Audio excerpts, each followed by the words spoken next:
L'ex-président Laurent Gbagbo, bientôt de retour en Côte d'Ivoire.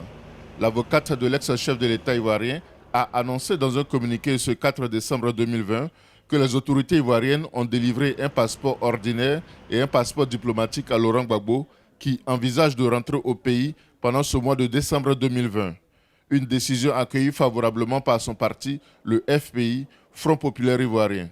Gbagbo est un acteur important de la vie politique en Côte d'Ivoire. Et la population, le peuple ivoirien a besoin de tous ses fils pour qu'une réconciliation véritable ait lieu en Côte d'Ivoire et pour que la paix revienne en Côte d'Ivoire.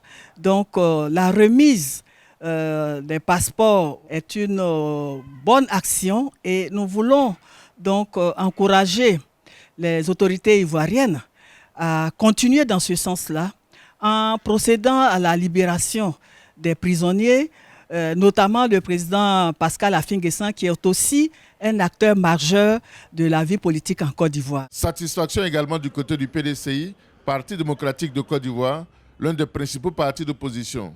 Le président du PDCI, Henri Konan Bédié, fait de la libération de prisonniers et le retour d'exil des dirigeants politiques les conditions du dialogue avec le pouvoir. Il a suspendu à cet effet le dialogue après sa rencontre avec le chef de l'État Alassane Ouattara le 11 novembre. On ne peut pas dialoguer si l'un de nous n'est pas libre de ses expressions, de ses mouvements.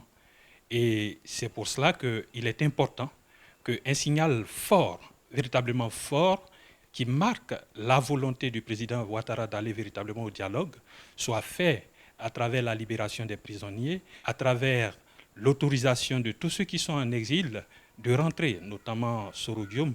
En rappel, Laurent Gbagbo était accusé de crimes contre l'humanité par la Cour pénale internationale après la crise post-électorale de 2010-2011 qui a fait 3000 morts.